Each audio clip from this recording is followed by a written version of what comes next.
होता है ना, स्किन केयर और स्किन टाइप थोड़ा बहुत, मतलब स्किन टाइप के अकॉर्डिंग स्किन के प्रोडक्ट्स होने चाहिए। स्किन केयर थोड़ा बहुत, बट स्किन जैसे ऑयली स्किन है तो बहुत ज़रूरी है। स्किन जो हमारा होता है जैसे, तो उसमें डिफरेंशिएट कैसे करें? जैसे हमारी स्किन ऑयली भी होती है हाँ, हाँ। और ड्राई भी होती है, तो डिफरेंशिएट कैसे करें? अगर कोई नॉर्मल पीपल देख रहा है हम्म। तो उसको डिफरेंशिएट कैसे करें कि वो उसकी स्किन ऑयली है या ड्राई है? बेसिकली स्किन टाइप्स 4 टाइप के होते हैं, ठीक है? Oily skin, dry skin, combination skin, insensitive, ठीक है? ओके। तो आपको पता कैसे चलेगा आपका स्किन टाइप कैसे है? आपको जानने के लिए क्या करना है, आप फेस वॉश कर लीजिए with using a face wash, ठीक है? फेस वॉश करने के बाद आप उसे 30 मिनट, 40 मिनट्स, 1 आवर के लिए रख दीजिए। एंड अगर आपके फेस पे ऑयल आ रहा है, मतलब आपने कुछ भी नहीं लगाया हुआ है और फिर भी आपके फेस पे ऑयल आ रहा है, then you have oily skin, ठीक है? अगर आपका फेस खिंचा-खिंचा सा और ड्राई हाँ। ड्राई सा फील हो रहा है कि आपको लग रहा है कि मॉइस्चराइज़र की नीड है, तो आपका स्किन ड्राई है। एंड अगर आपके फेस पे ऑयल आ रहा है लेकिन फुल फेस नहीं आ रहा है, मतलब सिर्फ फोरहेड सिर्फ एरिया, फॉरहेड एरिया नोज पे। एरिया, दिस चिन एरिया, तो you have combination skin type. And अगर आपको फेस वॉश करने के बाद ड्राइनेस या इरिटेशन टाइप, हल्की सी रेडनेस या सेंसिटिविटी फील होती है, then it is sensitive skin. जी। तो ऐसे आप डिफरेंशिएट करके पता कर सकते हैं कि आपका स्किन टाइप कौन सा है। अभी मोस्टली देखते हैं कि फीमेल्स 61% हमारा एक डेटा है जिसमें इंडिया के 61% फीमेल्स को एक्ने की प्रॉब्लम होती है। करेक्ट। तो वो कैसे डिफरेंशिएट करे कि उनको जेनेटिक प्रॉब्लम है या उनको क्या कहते हैं पॉल्यूशन या उसकी वजह से हुआ है, सी एक्ने हुआ है? एक्ने का आप कभी ये नहीं बोल सकते कि जेनेटिक की ही वजह से हो रहा है या सिर्फ पॉल्यूशन की वजह से हो रहा है। एक्ने के अपने एक कॉजेज होते हैं। तो आपको ऑब्वियसली अगर जस्ट 2-3 या 4-5 इन अ मंथ ऐसे आ रहे हैं तो ठीक है, ओके। कभी-कभी सीज़न या आपने कुछ ऐसा प्रोडक्ट यूज़ किया है बिकॉज़ ऑफ आपने मेकअप क्लीन नहीं किया, उस वजह से कभी एक्ने हो रहा है, दैट इज़ ओके। बट अगर कंसिस्टेंटली एक्ने निकल रहा है, like around 15 to 20 acne in a month अगर आपको निकल रहा है, तो डेफिनिटली आप खुद से रूट कॉज़ जानने की बजाय आप डॉक्टर से कंसल्ट करिए। एंड देन आपको जो वो रूट कॉज़ बता रहे हैं, उस पे आप उस रूट कॉज़ के प्रॉपर आप उसका ट्रीटमेंट करें। तो वो एक जानना ज़रूरी है क्योंकि सिर्फ़ पॉल्यूशन या सिर्फ़ डस्ट या सिर्फ़ जेनेटिक्स सिर्फ़ एक फैक्टर की वज़ह से ये तो नेचुरली। ट्रिगरिंग फैक्टर्स हो हाँ। सकते हैं, लेकिन सिर्फ़ इस पे स्पेसिफ़िक इस वज़ह से एक्ने होना एक थोड़ा-सा वो रहता है। मेनली अभी देखते हैं कि फीमेल की हार्मोनल इम्बैलेंस होता है, उसकी बिल्कुल, वजह से क्या बिल्कुल। बोलते हैं उस वज़ह से अपने हाँ। एक्ने भी होता है। तो अब मिनी एक्ने तो हो गया, तो पर उसके बाद से क्या बोलते हैं जब ट्रीटमेंट उनका हो जाता है, तो मेनली उनके स्पॉट्स या उनके एक स्कार रह जाता है, वो चीज़ क्या रहता है, तो वो चीज़ कैसे क्यों प्रिवेंट कर सकते हैं अगर पता लगा सके? सी अगर आपको इसमें आप स्कार्फ को कैसे प्रिवेंट करते हैं? सी स्पॉट्स तो थोड़ा बहुत आएगा। अगर एक्ने है, तो अगर एक्ने है तो इसको आप उसको पॉप मत करिए, ठीक है? पॉप नहीं करते हैं तो और स्प्रेड नहीं होगा और उसके स्पॉट्स होने के चांसेस और कम होते जाएँगे, ठीक है? वो जी। अगर अब उसको बेटर तरीके से वो हील होगा तो वो स्पॉट कम छोड़ेगा एंड उसको अर्ली स्टेज में अगर आप ट्रीट कर लेते हो तो स्कार होने के चांसेस मिनिमल हो जाते हैं। अगर जैसे सिस्टिक एक्ने है और अगर आप उसको नहीं ट्रीट कर रहे हैं, आप उसको छोड़ दे रहे हैं, तो स्कार फॉर्मेशन होने के चांसेस बहुत ज़्यादा है। तो अगर आपको स्कार फॉर्मेशन को प्रिवेंट करना है तो early diagnosis and early treatment is very important. Mainly अभी देख रहे हैं जेनज़ीज़ जो हमारी हैं सोशल मीडिया पे बहुत देखते हैं कि रील्स आते रहते हैं वहाँ पे और प्रोडक्ट के बारे में बताते रहते हैं, तो वो करेक्ट, करेक्ट। इन्फ्लुएंस होके उस चीज़ को ऑर्डर करके ऑर्डर और करते हैं। यूज़ करते हैं। वो बिल्कुल, बिल्कुल। कितना इफ़ेक्ट करता है वो चीज़ आप बताइए? सी फर्स्ट ऑफ ऑल तो आपको अपना स्किन टाइप समझना इज़ वेरी इंपॉर्टेंट। मैं अपनी क्लिनिक में क्या देखती हूँ कि बहुत से ऐसे जेनज़ीज़ जो आप बोल रहे हैं या बहुत से ऐसे लोग आते हैं, not even Gen Zs also millennials as well, millennial. कि ट्रेंड फॉलो करके इंस्टाग्राम पे ये देखा एंड देन फॉलो कर लिया एंड घर पे उसको यूज़ कर लिया एंड देन वो आता है कि अरे डॉक्टर मैंने ये यूज़ कर लिया, अब मुझे इसका साइड इफेक्ट हो साइड गया। इफ़ेक्ट। तो फर्स्ट ऑफ ऑल तो आपको अपनी स्किन टाइप जानना ज़रूरी है एंड ज़रूरी नहीं है कि हर स्किन पे हर चीज़ सूटेबल हो, ठीक या है? Okay, that is very important. तो आपको स्किन टाइप जानना है, अगर आपको कोई चीज़ लग भी रहा है, तो आप पहले तो अपना, या तो अगर हाँ। आपको डाउट है तो आप डॉक्टर से कंसल्ट कर लीजिए कि is it safe for me, is not safe for me. अभी रिसेंटली क्या हुआ था, एक पेशेंट मेरे पास आए थे एंड देन उन्होंने एक केमिकल पील ऑर्डर कर लिया था अमेज़न से एंड वो पूरा यूज़ खुद ही। करके आए एंड हाँ। उनका फेस इस तरीके से डैमेज हो गया था, उनको उसका मैं बोल नहीं सकती, वो इतना डैमेज हो गया था कि रिपेयर होने में इट टूक मंथ्स, बहुत महीने लग गए वो पूरा रिपेयर मेनली होने जो में। हमारा जो केमिकल पील होता है वो हुँ, बहुत हुँ। सेंसिटिव होता है। 0.5 भी अगर चेंजेस अगर उसमें यूज़ करते बिल्कुल, हैं तो वो बिल्कुल। कहते हैं बहुत इफ़ेक्ट करता है उस बहुत चीज़ केमिकल सेंसिटिविटी। पील तो आपको इन मतलब आप घर पे यूज़ करना इट्स नॉट सजेस्टेबल। ये है कि आप जैसे clinic treatments prescribe by your doctor, क्योंकि डॉक्टर को आपकी स्किन पता है कि कौन से स्किन पे, कौन से कंडीशन में, कौन सी सिचुएशन में हमें कैसी पील यूज़ करनी है और इस पील को हमें कितनी देर तक रखना है, कैसे न्यूट्रलाइज़ करना है। तो वो चीज़ एक बहुत इम्पोर्टेंट होती है। अगर वो चीज़ कहीं न कहीं मिस्टेक हो रही होती है और अगर हम घर पे यूज़ कर रहे होते हैं, तो डेफ़िनिटली उसके साइड इफेक्ट्स होते हैं। तो बेस्ट एडवाइस यही है कि डॉक्टर के डॉक्टर पास से कंसल्ट कंसल्ट करें। करके हाँ, अपना ट्रीटमेंट दिखाएं बिल्कुल, और बिल्कुल। सेशन लें, ताकि आपका जो बेटर ट्रीटमेंट हो वो पॉसिबल हो सके। करेक्ट। डॉक्टर, जैसे मानसून देखते हैं, क्या बोलते हैं, चेंज होता रहता है, हुँ, तो हुँ। उसकी वजह से हमारी स्किन अगर चेंज होती रहती है, तो वो कैसे प्रिवेंट करें कि अगर हमारा मानसून चेंज हो रहा है तो हम जैसे कोई प्रोडक्ट लगा रहे हैं, हुँ, हुँ, तो हुँ। उसमें अगर कोई चेंजेस करके अगर बेस्ट पॉसिबल चीज़ें हो सके, हुँ। तो वो कैसे कर सकते हैं, मतलब? ओके, फर्स्ट ऑफ ऑल तो क्या होता है ना, स्किन केयर और स्किन टाइप थोड़ा बहुत, मतलब स्किन टाइप के according of course he skin care products होने चाहिए।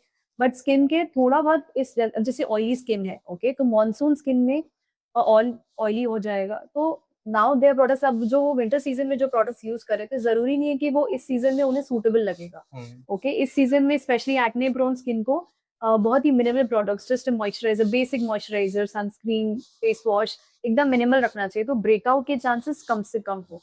तो इस सीज़न में आप अपने स्किन केयर प्रोडक्ट्स को मिनिमल रखें, क्योंकि बहुत ज़्यादा ऑयली सेक्रेशन होने फेस पे ऑयली सेक्रेशन होने लग जाता है। एंड जितना कम से कम आप प्रोडक्ट लगाएँगे, तो अगेन उसका ब्रेकआउट होने के चांसेस कम से कम हो जाएँगे।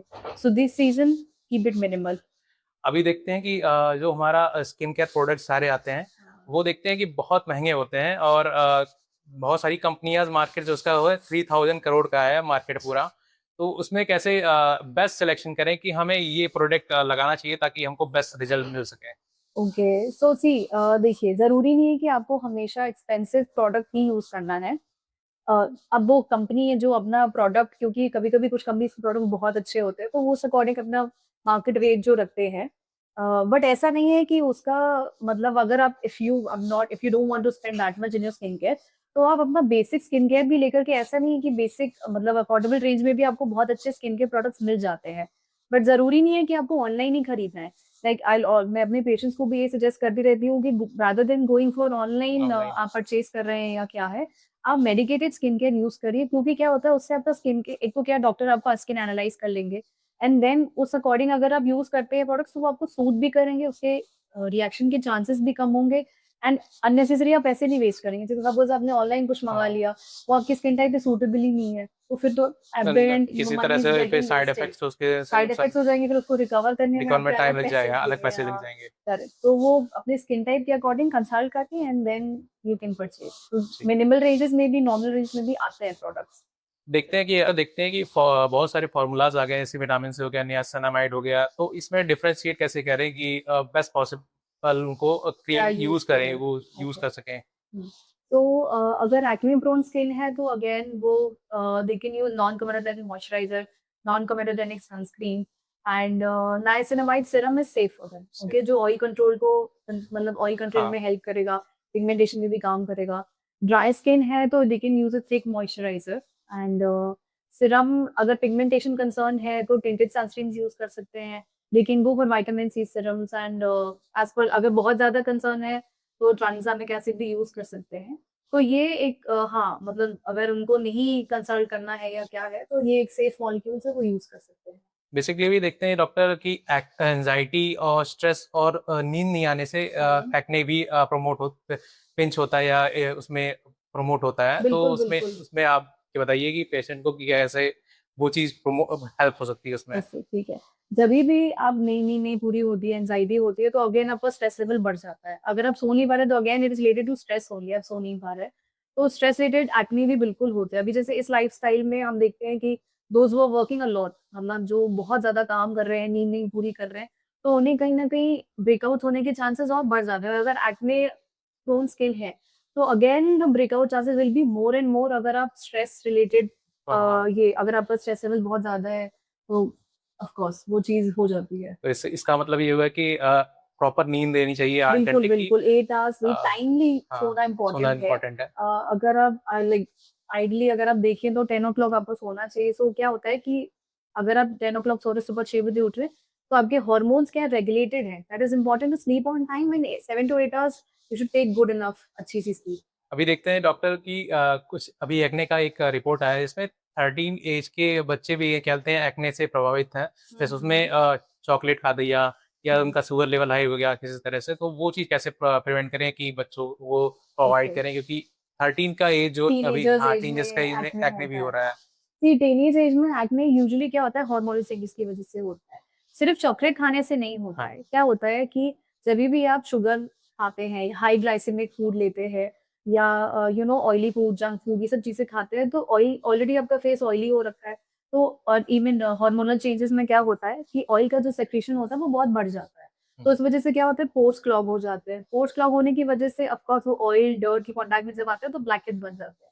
And when they come in contact with bacteria तो प्रॉपर ये हो जाता है, इन्फ्लेमेशन हो जाता है एंड देन ब्रेकआउट्स होने लग जाते हैं। तो सिर्फ चॉकलेट को ब्लेम नहीं कर सकते, ओवरऑल डाइट भी डाइट इम्पोर्टेंट भी होती है। इम्पोर्टेंट है। और हाँ, हाई ग्लाइसेमिक इंडेक्स फूड कहीं न कहीं ऑयल सेक्रेशन को बढ़ाता है, तो वो थोड़ा इस एज की वजह से टीनेजर्स हैं, तो वो फास्ट फूड, हाई ग्लाइसेमिक जैसे फूड चीज़ें जो अवॉइड होते हैं करें। वो अवॉइड करें। अगर ब्रेकआउट है, तब तो डेफिनिटली अवॉइड करें। जैसे डॉक्टर देखते हैं कि पेशेंट मतलब कोई भी अगर है, वो बाहर निकलता है, डस्ट में जाता है, पॉल्यूशन हुँ, उस होता है, हुँ, तो हुँ। वो चीज़ कैसे अवॉइड कर सकता है कि मतलब एक्ने से वो बच सकता है? क्योंकि मेनली देखते हैं कि डस्ट पॉल्यूशन जो है, अगर उनका ट्रीटमेंट भी चल रहा है, तो वो चीज़ नहीं वर्क करता है डस्ट पॉल्यूशन में अगर जाते हैं तो। हुँ, हुँ। तो वो चीज़ कैसे हेल्प मतलब प्रिवेंट हो सकता है डस्ट उससे? पॉल्यूशन देखिए, अगर आप एक्ने के रूट कॉज़ को ट्रीट कर रहे हैं, अगर एक्ने हार्मोनल रीज़न की वज़ह से हो रहा है, तो डस्ट और पॉल्यूशन उसको ट्रिगर करेंगे। लेकिन अगर आप ऑफ कोर्स आप फेस को कवर कर सकते हैं, मास्क पहन सकते हैं और अगर अननेसेसरी आप बाहर जाना अगर हाँ, नीड थोड़ा नहीं अवॉइड है तो थोड़ा अवॉइड अवॉइड कर करें। सकते हैं। तो अगेन आप डस्ट और पॉल्यूशन से बचे हुए हैं तो थोड़ा ब्रेकआउट्स, क्योंकि सिर्फ डस्ट पॉल्यूशन से ब्रेकआउट्स नहीं होते हैं। हाँ, ब्रेकआउट्स हो रहे हैं तो पॉल्यूशन और डस्ट उसको ट्रिगर करेगा। बिल्कुल, जो ब्रेकआउट्स हो रहे हैं, इन्फ्लेमेशन है उसको और बढ़ा सकता है। लेकिन सिर्फ पॉल्यूशन की वजह से ब्रेकआउट्स थोड़े कम ही होते हैं, हाँ, चांसेस कम होते हैं। तो आप उसको वही मास्क कवर कर सकते हैं, फेस कवर कर सकते हैं। You can prevent it like that. Doctor 2 myths है इससे रिलेटेड एक्ने के। ओके। इसमें पहला मिथ ये है कि मोबाइल चलाने और पिलो जो यूज़ करते हैं हाँ, हम, हाँ। तो डर्टी वो, पिलो हाँ, केसेस। तो वो प्रमोट करता है एक्ने को कि वो नहीं करता है, मतलब क्या मिथ है इसके रिलेटेड? सी जब भी ब्रेकआउट्स हो रहे हैं, ऑब्वियसली आपको अभी तो क्या है ना कि फ़ोन्स हम कित कब ले रहे हैं और कब कितने टाइम तक हम पता यूज़ ही नहीं कर चल रहे हैं। रहा है उसमें, तो डेफ़िनिटली अब हर इंसान तो फ़ोन सैनिटाइज़ नहीं कर रहा नहीं होता कर है, रहा तो होता है। बैक्टीरिया तो है ही फ़ोन पे। तो अगर आप ऑयली प्रोन स्किन है और आप फ़ोन पे हैं या डर्टी पिलो केसिंग है, तो बढ़ेगा, ट्रिगर हो सकता है एक्ने बिल्कुल। अगर एक्ने प्रोन स्किन है, ऑयली स्किन है, तो ब्रेकआउट ट्रिगर हो हो जाते सकते हैं। हैं। हाँ, बिल्कुल। तो आप उसको प्रिवेंट करिए, अपने फ़ोन को सैनिटाइज़ करें कभी-कभी सैनिटाइज़र से। एंड डर्टी पिलो केसेस तो एनीवेज़ पिलो केसेस तो वॉश होने ही चाहिए 2 से 3 दिन में। रेमेडीज़ करते हैं इसमें हुँ, एक्ने हुँ। में, जैसे टूथपेस्ट लगा लिया, नींबू का रस लगा लिया, हाँ, बिल्कुल। होम रेडी मतलब हल्दी का, गार्लिक भी लगा हाँ, लेते हैं, हाँ, बिल्कुल, हाँ। हल्दी का पेस्ट लगा लिया। करेक्ट, तो हाँ। वो क्या नुकसान करता है या फ़ायदा करता है उसमें? नहीं, आप इसमें बिल्कुल बताइए। टूथपेस्ट ब्रश करने के लिए है, उसको हाँ, फेस पे मत लगाइए। सी टूथपेस्ट या नींबू का रस या गार्लिक जो भी आप चीज़ें यूज़ करते हैं, उससे एक्ने नहीं ठीक होता है। उससे उल्टा क्या हो सकता है, उसका एडवर्स रिएक्शन हो सकता है। स्किन में इरिटेशन जहाँ पर आपने हाँ, लगाया है, रेडनेस हो सकती सेंसिटिविटी, है, रेडनेस हो सकती है। तो completely that is not advisable कि आप उसको बिल्कुल भी फेस पे यूज़ फेस पे करें। यूज़ करें। वो गार्लिक और नींबू ये सब घर में है, उसको कंज़्यूम करने के लिए कंज़्यूम करने के लिए, लगाने के लगाने लिए के लिए नहीं नहीं है। है।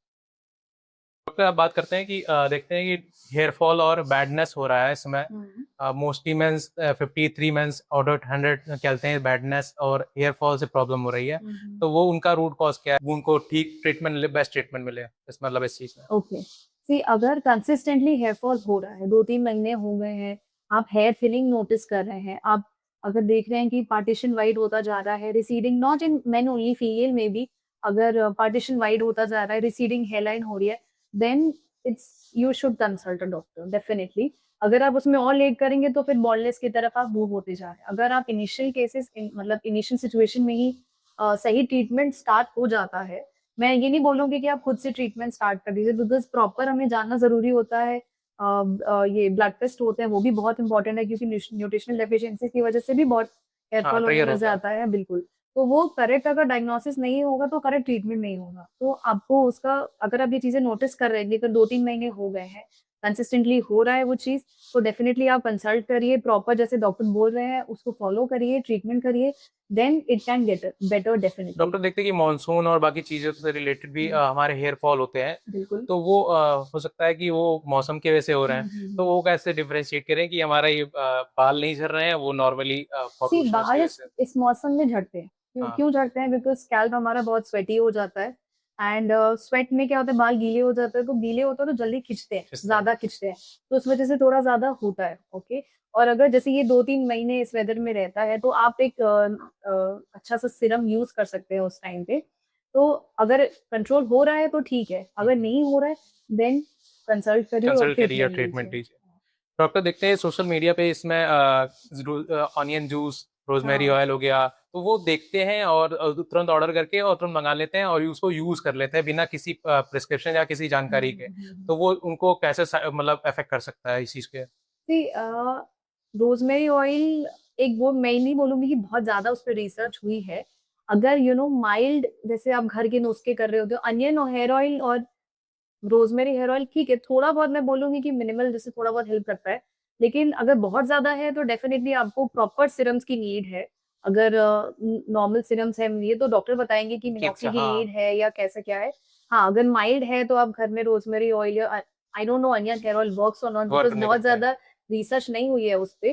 तो हाँ, बट ये भी चीज आपको नोटिस करनी है कि ऐसा तो नहीं कि उससे और ज्यादा बढ़ रहा है। ओके, अगर ऑयली स्कैल्प है और अगर डैंड्रफ है तो उसके अगर आप और ऑयल लगाएंगे तो वो चीज, अगर डैंड्रफ की वजह से हेयर फॉल हो रहा है हाँ, सपोज, तो अगर आप डैंड्रफ स्कैल्प पे अगर आप ऑयल लगाएंगे तो डैंड्रफ और बढ़ेगी और उसकी वजह से और हेयर फॉल बढ़ने और लग जाएगा।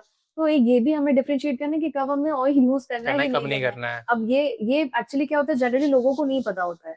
तो इसीलिए बोलते हैं कि आपको कुछ कंडीशंस हो रही है तो आप पहले पूछिए, क्योंकि क्या होता है कि लोग अपनी मर्जी से हाँ, ही कुछ भी यूज करने लगता है। अनियन ऑयल हाँ, यूज रूज कर कर लिया। लेगा, रोजमेरी, होम ये सब बहुत थिक ऑयल्स ठीक होते हैं। ऑयल्स होते हैं। वो लगेगा तो ऑलरेडी डैंड्रफ बढ़ेगा और हेयर तो हम फॉल कैन फिर गेट ट्रिगर, बिल्कुल। डॉक्टर देखते हैं कि हेयर फॉल डाइट जो आप ले रहे होते हैं वो भी बहुत अफेक्ट करता है, तो आप बिल्कुल वो आपका डाइट कैसे होना चाहिए ताकि आपका हेयर फॉल उस चीज में रुके या बेटर हो हेल्थ सके। बेटर हो सके? करेक्ट।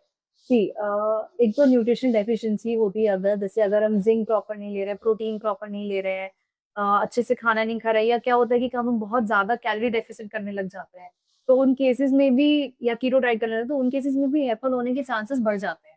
ओके, तो प्रॉपर जिंक, प्रोटीन, जिंक, ये सब अच्छे से न्यूट्रिएंट्स रिच डाइट हमें लेनी जरूरी होती है।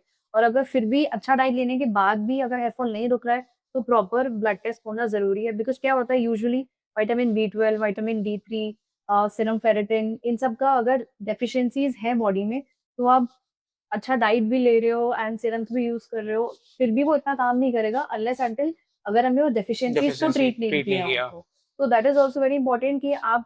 और अब क्या होता है कि लोग बायोटिन लेने लग जाते हैं। हाँ, biotin is a very common molecule, common लोगों को लगता है कि अच्छा हेयर फॉल हो रहा है तो बायोटिन गमीज भी एक, अभी वो हाँ। ट्रेंड है कि गमीज ले दे दो, और मतलब ओटीसी मेडिसिन के मतलब आपको बिल्कुल मिल भी जाता है वो मिल भी चीज। जाता है।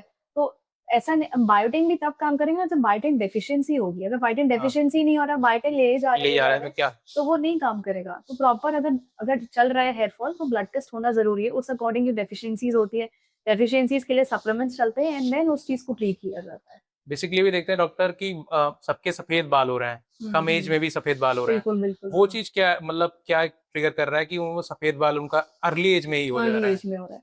See, एक तो premature greying of hair का एक रीजन होता है जेनेटिक।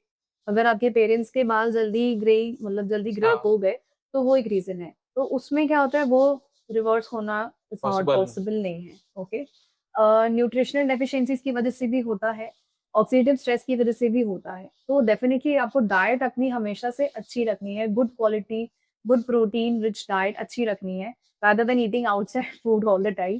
तो डाइट आप अच्छी रखिए। और ग्रेइंग ऑफ हेयर में ब्लड टेस्ट बहुत इंपॉर्टेंट है। यूजुअली देखा जाता है कि आयरन डेफिशिएंसी में या फेरेटिन अगर डेफिशिएंसी है, तो B12 है, विटामिन D3, हाँ, इसमें प्रीमैच्योर ग्रेइंग बहुत जल्दी होने जल्दी लग हो जाती जाता है। है। और फ्रैंकली स्पीकिंग, प्रीमैच्योर ग्रेइंग अगर एक बार बहुत ज्यादा हो गई है तो उसको रिवर्स करना करना पॉसिबल नहीं होता। बहुत, एक it's a hard fact for us as well, कि कभी-कभी एकदम से व्हाइट हो जाते हैं एंड देन हम उसमें ज्यादा हेल्प नहीं हेल्प कर नहीं कर सकते। सकता है। बिल्कुल। So doctor as a doctor आपको तीन ऐसे ट्रीटमेंट रेकमेंड करने हैं हम्म। जो इसमें बेस्ट पॉसिबल हेल्प कर सकते हैं हेयर फॉल में, आप कौन सा रिकमेंड करना चाहेंगे, तीन बेस्ट? सबसे पहले तो आप ब्लड टेस्ट करिए, vitamin B12, D3, serum ferritin, thyroid profile and CBC, ये सब आप चेक करिए। ओके, उस अकॉर्डिंग डेफिशिएंसी जो है, खुद से सप्लीमेंट्स मत लीजिए, हाँ, कुछ से डॉक्टर से सप्लीमेंट्स लीजिए। तो ये एक बहुत बड़ा मेजर फैक्टर होता है, बहुत लोगों में इस चीज की डेफिशिएंसी होती है, लोगों को पता भी नहीं होता है। डेफिशिएंसी या B12 की खा रहे हैं, बायोटिन, बायोटिन तो वो नहीं काम नहीं करेगा। करेगा। प्रोटीन रिच डाइट लीजिए, अपनी डाइट अच्छी रखिए, तो ये सब करेंगे तो आपका हेयर फॉल ऑटोमेटिकली धीरे-धीरे बेटर होने लग जाता है। अभी देखते हैं कि डॉक्टर जितने भी फूड आ रहे हैं या कुछ भी आ रहा है, अनाज आ रहा है, तो वो भी हाइब्रिड है। तो फिर क्या टू बोलते मच हैं, एडल्ट्रेशन इज बीइंग डन। जितना हम हो सके उतना अवॉइड करें कि क्या बोलते हैं, बेसिकली हम खा रहे हैं, घर पे खा रहे हैं, वही चीज़ खाएँ, बाहर का थोड़ा-सा अवॉइड करें। अवॉइड करें, बिल्कुल। फैंसी चीज़ें बहुत हो गई हैं इसमें, बहुत बहुत बहुत सारी चीज़ों फैंसी की। है एंड थिंग इज कि इतना अडल्ट्रेशन है फूड में। इफ यू बाय मिल्क, हाँ, अब हाँ, वो भी जो भी है बहुत अडल्ट्रेशन हो गया। फ्रूट्स है, वेजिटेबल्स है, आप कुछ भी लेने जाओ तो ऐसा डर लगता है कि अच्छा ये अडल्ट्रेटेड तो एडिटेड नहीं नहीं है। है। तो सीजनल फ्रूट्स खाओ आप। ऐसा नहीं है कि जो सीजन में है, लेकिन मतलब अभी विंटर सीजन में हाँ, अगर आप हाँ, समर सीजन वाले फ्रूट्स ले जाओगे तो कहीं ना कहीं वो थोड़ा सा अडल्ट्रेशन होगा उसमें। पेस्टिसाइड्स होंगे या जो भी होगा वो, जिस तरीके से अगर आपको, तो प्रेफर करिए कि आप सीजनल फ्रूट्स खाइए, सीजनल वेजिटेबल्स खाइए, तो अडल्ट्रेशन के चांसेस उसमें कहीं ना कहीं थोड़े कम हो खराब हो जाते हैं। जाएँगे। एंड ऑफ कोर्स घर का खाना घर का खाइए। खाना खाइए। डॉक्टर देखते हैं कि एक हेयर फॉल का एक कोई मिथ बताइए जो सबको पता हो, मतलब वो जानते हो लोग। ओके, तो एक ये मिथ है कि हाँ, कभी-कभी लोग ट्रीटमेंट्स कराने आते हैं या बाल जैसे ज़्यादा झड़ रहे होते हैं, तो पूरा बाल्ड कर लेते हैं खुद हाँ, को। हाँ, ये सोचते हैं कि इससे बाल रुक रुक जाएँगे। जाएँगे। So that's a myth. ऐसा कुछ नहीं होता है कि अगर आप बाल्ड हो जाएँगे, तो आपके बाल झड़ना रुक जाएँगे। नहीं होगा, ऐसा कुछ नहीं होता। अगर बहुत ज़्यादा सीवियर डैंड्रफ है या क्या है, तो it might help a help में लिटिल। हाँ, हाँ, बट हेयर फॉल के केसेस में ऐसा कुछ भी नहीं हेल्पफुल नहीं नहीं होता। होता है। एक one more myth there is कि व्हाइट बाल में लोग सोचते हैं कि अगर एक व्हाइट बाल निकाल दिया तो उसकी वज़ह से दूसरा, उसकी जगह पे दूसरे आ जाएँगे और बढ़ने लग जाएँगे। That is also a myth घर ओनली। की मम्मियाँ भी कहते हैं, यही सोचती हैं, बच्चों को भी कि कहती नहीं हैं कि निकालो नहीं निकालो उसको। नहीं कि फिर से और निकल बट जाएगा और निकल निकालना जाएगा। नहीं चाहिए। ऐसा नहीं है कि आपको व्हाइट बाल आ रहा हाँ, है तो आप उसको तोड़ निकाल दो, देंगे। तोड़ दो। नहीं, वो भी नहीं करना चाहिए। हाँ, लेकिन अगर वो टूट जा रहा है ऑब्वियसली कोम्बिंग या ड्यूरिंग अदर चीज़ें में टूट जा रहा है, तो उसमें ऐसा नहीं है कि अरे बाप रे टूट गया, अब अभी सफ़ेद नए और आ जाएँगे। और बच ऐसा जाएँगे। नहीं। डॉक्टर ग्लोइंग स्किन का मतलब ही क्या है? मतलब व्हाट डज़ मीन मतलब ओके, सो ग्लो स्किन ग्लो कैसे करती है? When your skin is properly hydrated, inner hydration is also very important, outer hydration is also very important. तो जब आपकी स्किन अच्छे से मॉइस्चराइज्ड है, आउटर हाइड्रेशन लेवल अगर कंप्लीट है, तो आपकी स्किन ग्लो करेगी। तो moisturiser is very important in the factor of glowing skin. हाँ, अगर आप उसको और वो करना चाहते हैं कि मेरी स्किन और ग्लो करे, तो अगेन उसके लिए आप प्रिस्क्रिप्शन बेस्ड सीरम्स यूज़ कर सकते हैं। तो that is the basic factor of glucose. अच्छा खाइए, see what your skin reflects what you eat. Eat? Okay, तो आप अच्छी चीज़ खाएँगे, प्रोटीन रिच डाइट लेंगे तो अच्छा खाएँगे, अच्छा पिएँगे, अच्छा मतलब मॉइस्चराइज़र और अच्छा सनस्क्रीन यूज़ करेंगे, आपकी स्किन अच्छी ग्लो करती है। डॉक्टर अगर आपको बेस्ट रूटीन सजेस्ट करना हो, हुँ, जैसे हुँ। मॉर्निंग से आफ्टरनून में या नाइट में, हुँ, तो हुँ। आप कोई 3 बेस्ट रूटीन सजेस्ट कीजिए कि आपकी हेल्थ स्किन जो है हेल्दी रहे। For food you want to eat like for the skin care? नहीं, for the skin care. Skin care, okay. Morning में you can use a cleanser, good cleanser. अगर आपकी स्किन ड्राई है तो you can go for a gentle cleanser. अगर आपकी normally oily skin है तो you can use cleanser as per your skin type and use a non comedogenic moisturiser and which is hydrating, अच्छा moisturiser हो। And उसके ऊपर आप sunscreen लगाइए as per your skin type.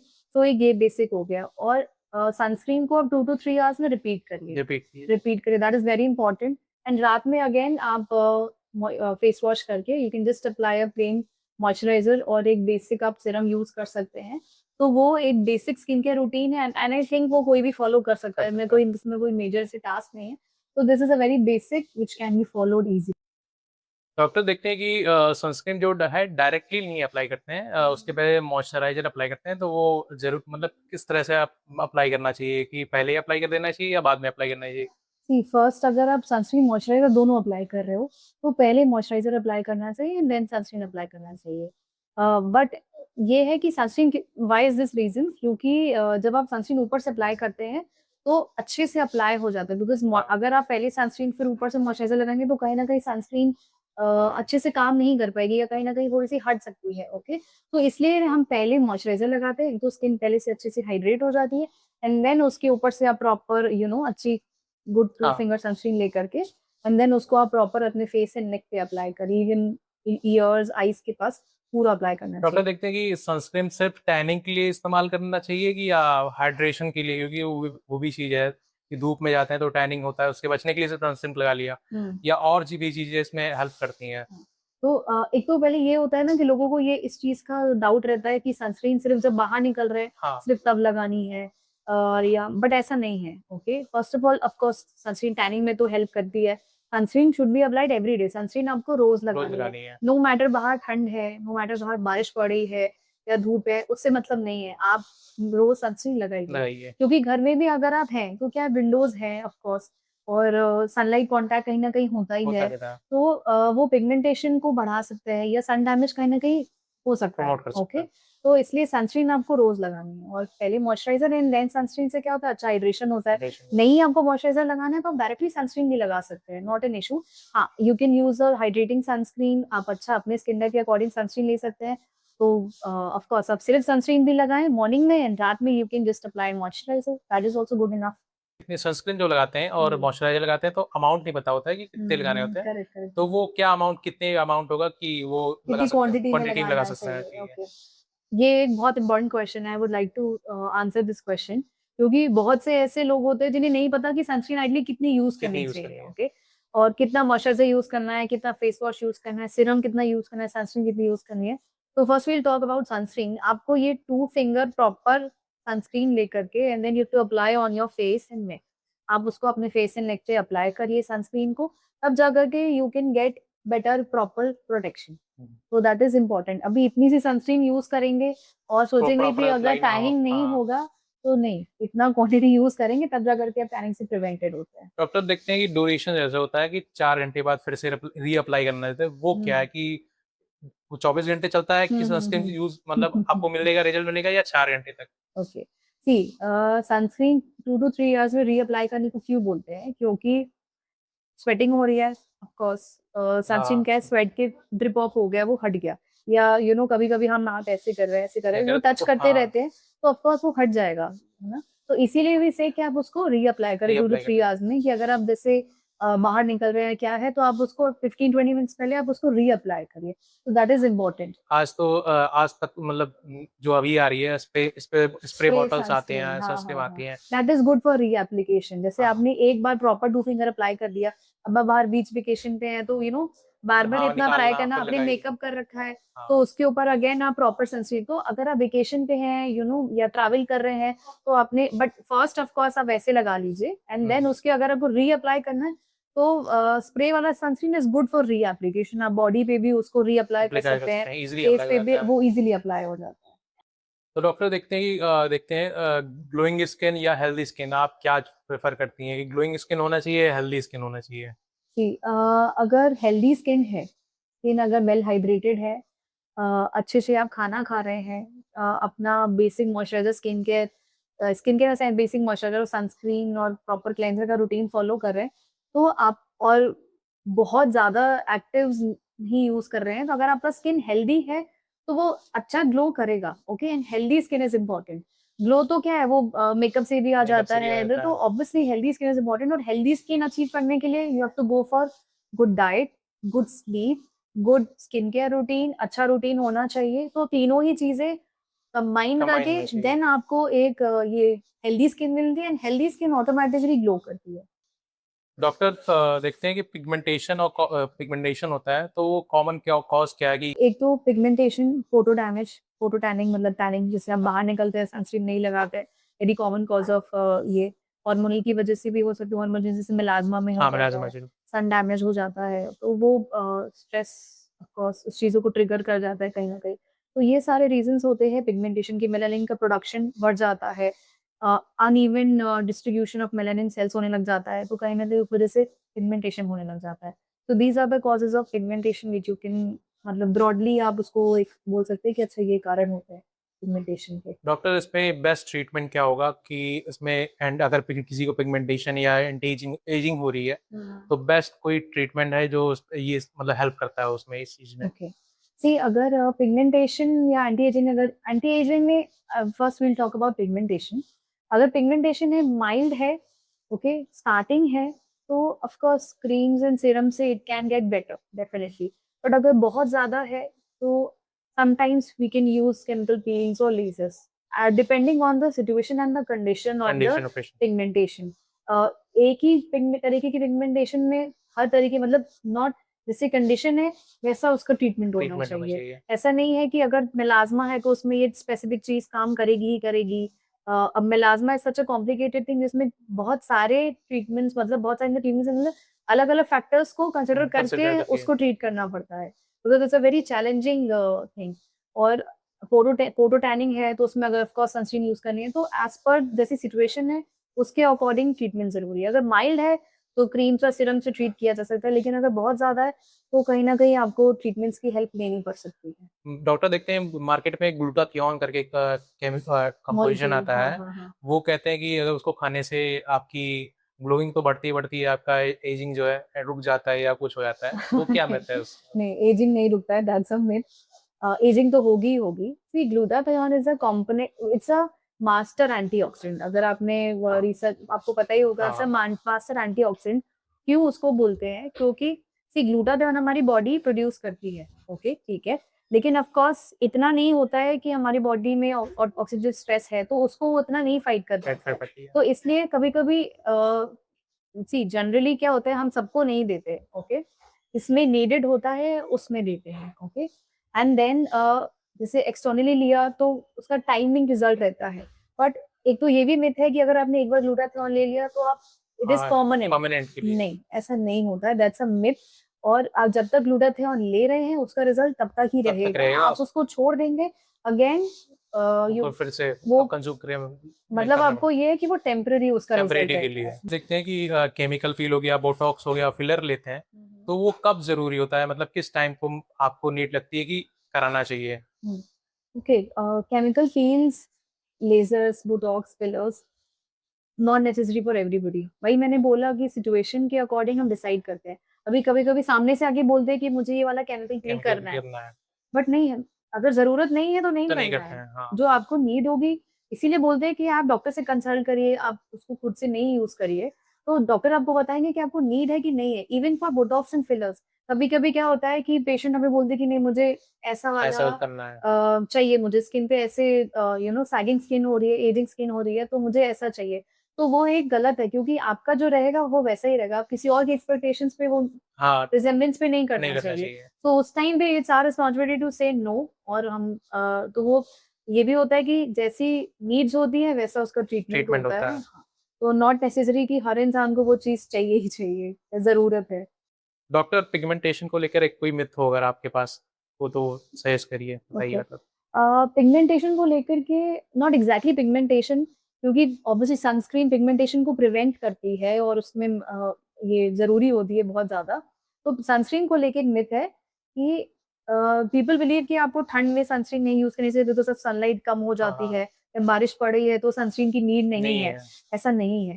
Sunscreen आपको रोज़ लगाना है नो मैटर कि वेदर कंडीशन क्या ठंड है? है या रेनी वेदर है तो सनलाइट पे नहीं डिपेंड करता। इनफैक्ट आप घर के अंदर भी हैं, तो भी आपको सनस्क्रीन यूज़ करना है। आप घर के बाहर निकल रहे हैं, तो आपको सनस्क्रीन रीअप्लाई करना चाहिए। तो ये एक बहुत बड़ा मिथ है, लोगों को नहीं पता होता कि अच्छा मैं तो घर में हूँ, मुझे तो सनस्क्रीन की क्या नीड है? बट नहीं, आपको सनस्क्रीन यूज़ करना है, हम घर के अंदर भी हैं तो। डॉक्टर देखते हैं कि ग्लोइंग स्किन के लिए लोग एलोवेरा जेल होता है, हाँ, वो हाँ। यूज़ करते हैं, तो क्या वो हेल्पफुल होता है? ओके फर्स्ट ऑफ ऑल तो एलोवेरा हर स्किन पे सूट नहीं करता, ठीक है?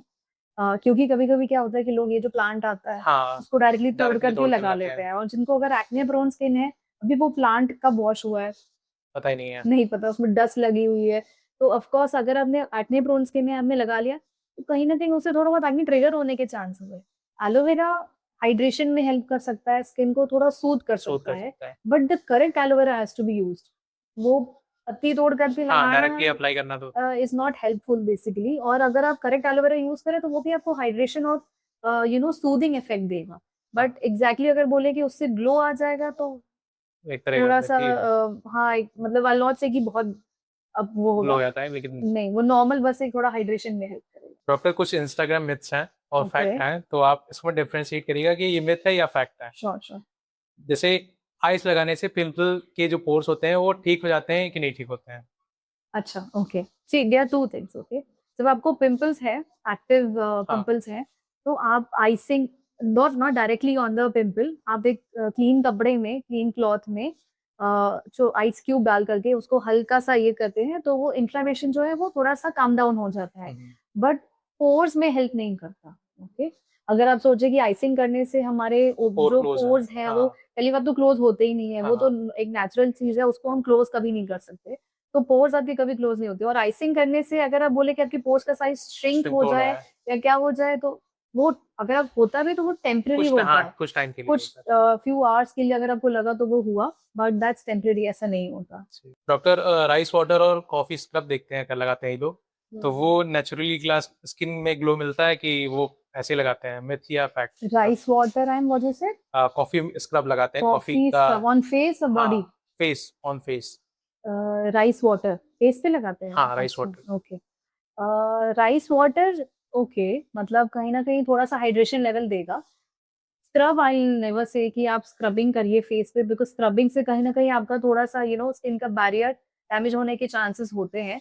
तो स्क्रब मैं नहीं बोलूंगी। हाँ, राइस वाटर आप कुछ जैसे अगर थोड़ा सा अगर आप कुछ यू आर यूजिंग मुल्तानी, जैसे ऑयली हाँ स्किन वाले हैं, तो अगर वो मुल्तानी मिट्टी यूज कर रहे हैं, एक्ने प्रोन स्किन है तो वो मुल्तानी मिट्टी यूज करे, तो उसमें आप राइस वाटर मिक्स करेंगे तो थोड़ा सा एक हाइड्रेशन लेवल रहता हाइड्रेशन हो जाता है। है राइस वाटर से। एंड बस वही है, वो भी टेम्परेरी रहता है, it's not like long lasting loud है, मक्स टाइम। टेम्परेरी फिक्स रहता है वो। आप हाइड्रेशन लेवल के लिए कभी कभी ओकेजनली आप यूज कर सकते हैं। डॉक्टर देखते हैं कि इस समय देख चल रहा है कोरियन स्किन जो है स्किन केयर चल वेरी रहा है, कॉमन। हाँ। तो वो क्या मतलब फैक्ट है कि करना चाहिए कि या नहीं करना चाहिए? ओके, फर्स्ट ऑफ ऑल तो वी आर इंडियंस, हाँ हमें एक जो वो है कि कितना भी एक कोरियन है, कोरियन ग्लास हाँ स्किन थोड़ा सा इन्फ्लुएंस आया है उधर से, बाहर इंश्योरेंस, बाहर बिल्कुल से आया। बिल्कुल बाहर से वो कोरियंस को देख करके, हाँ थोड़ा उनकी सा इनकी स्किन देख देख करके के आया हाँ, है कि हमारी भी स्किन वैसी हो। But we should not forget our genetics, हमें अपनी जेनेटिक्स नहीं भूलने चाहिए। कि हम हमारा इंडियंस हाँ हैं, इंडियंस हैं तो तो हमारी हमारा इंडियन जेनेटिक अलग स्किन अलग। टाइप भी होगी, हमारा कलर वैसा होगा, हमारा टेक्सचर वैसा होगा। हम कितना भी कर ले, कितनी भी ट्रीटमेंट्स कर ले, कोरियन जैसी स्किन से हमारी नहीं हो सकती। और मुझे भी जैसे कोरियन की स्किन इंडियन नहीं हो सकती, जैसे इंडियन की स्किन कोरियन जैसी एक नहीं और हो मिथ है सकती। जैसे ग्लोइंग स्किन को ही हेल्दी स्किन मांग लेते हैं लोग, हाँ हाँ तो हाँ। वो चीज देखते हैं कोरियन हो सकता है ग्लोइंग तो है, ग्लोइंग नहीं, हेल्दी ना हाँ। हो। डॉक्टर देखते हैं कि लेमन लगाते हैं, विटामिन सी यूज करते हैं कैसे लेमन, हाँ हाँ, लेमन यूज करते हैं फेस बिल्कुल पे, बिल्कुल। सोचते हैं कि इससे हमारा जो हमारा पिंपल है या कुछ है तो पिगमेंटेशन फेस पे के लिए भी, हेल्प टैनिंग पे हेल्प। भी, हाँ, हाँ उसमें लगा तो देते हैं, ये मिथ, लगा लेते हैं। मिथ या fact? Myth, it's a myth. Lemon, आपको लेमन का पीएच एसिडिक होता है, अगर आप उसको डायरेक्टली अपने स्किन पे लगा अप्लाई रहे करते हैं। हैं तो वो स्किन में ड्राइनेस, इरिटेशन, सेंसिटिविटी कॉज कर सकता है। तो वो हेल्प तो कहीं से नहीं करेगा, लेकिन प्रॉब्लम बढ़ा सकता है, स्किन में सेंसिटिविटी, ड्राइनेस, इरिटेशन और बढ़ सकती है। So no, you should not use lemon on the face.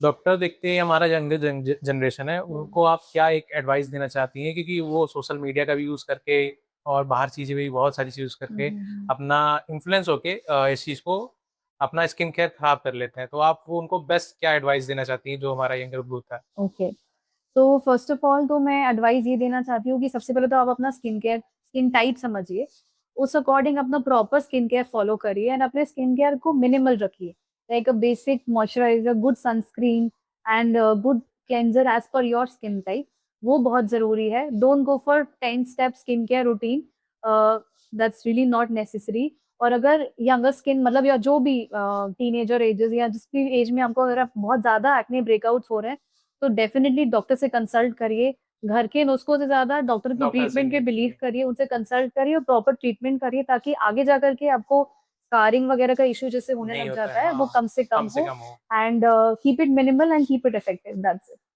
Doctor एक रैपिड फायर लेते हैं, इसमें आपको चूज करना है कि क्या इट। रेटिनॉल या विटामिन सी? नल से रेटिनॉल। सनस्क्रीन या moisturiser? Tough choice. Can I से बोथ? नहीं एक चूज करना है। Okay. Okay, you can choose a sunscreen which has moisturizer as well. As So well. you can, तो आपको दोनों ही मिल गया, ठीक है। क्लेंजर या face wash? Cleanser you can use of course, हाँ। लेजर और क्रीम मतलब किस ट्रीटमेंट के लिए? Again, depends on the situation कि कैसा है। अगर इनिशियल है, क्रीम से अगर वो ट्रीट हो सकता है, या मेडिकेटेड जैसे अगर स्मॉल एक्ने ब्रेकआउट्स है तो अगर वो उससे ठीक हो सकता है तो बिल्कुल। अगर इट्स बहुत ज्यादा है या कोई पिगमेंटेशन बहुत ज्यादा है, तो अगर डॉक्टर सजेस्ट करते हैं आपको कि you can go for this या तो फिर वो बेनिफिशियल आपका रहेगा। This question depends on the situation. Siram और मॉइस्चराइजर? मॉइस्चराइजर। मॉर्निंग सार या नाइट सार? क्योंकि Night shower has its own benefits, morning shower has its own benefits. Morning shower of course एक refreshing feel देता है, like पूरा दिन आपका जिसमें फ्रेश रहता है, फ्रेश रहता है. Night shower of course it is also important to wash off the dirt, pollution. आप पूरे दिन आप वर्कआउट भी कर रहे हैं, हाँ, सारी सब चीजें कर रहे हैं, डस्ट में है, पोल्यूशन में है, तो वो वॉश अप करना भी बिल्कुल जरूरी है for healthy and glowing skin. तो that both has its own effects. Coffee या ग्रीन टी? अच्छा, ओके, ठीक है. See green tea is has antioxidants, तो ऑफ कोर्स वो अच्छा है. कॉफी भी अच्छा है, नो डाउट. दोनों के अपने अलग अलग बेनिफिट्स हैं. बट हम सिर्फ एक चीज को ये नहीं बोल सकते कि इससे हमारी ग्लोइंग स्किन आ जाएगी या कॉफी से हमारी glowing. Everything in moderation is good, not in excess. ना ग्रीन टी ना कॉफी. मेकअप या नेचुरल स्किन? ऑफ कोर्स आपकी स्किन हेल्दी होनी चाहिए. Makeup is a choice. अगर आप करना चाहें आप बिल्कुल करिए, बट उसको प्रॉपर क्लीन करना जरूरी है. That is important. अगर आप हेल्दी स्किन को आप बिल्कुल, आप कभी भी किसी भी स्किन में आप मेकअप करिए, बट उसको प्रॉपर तरीके से क्लीन करना is much more important to maintain the healthy skin. So healthy skin of course it's a priority, but makeup is a choice. आप बिल्कुल करिए, healthy skin को prioritize करके आप अपना follow करिए. Thank you so much for doctor, इतना valuable insight देने के लिए, हमारे पॉडकास्ट पे आने के लिए, थैंक यू.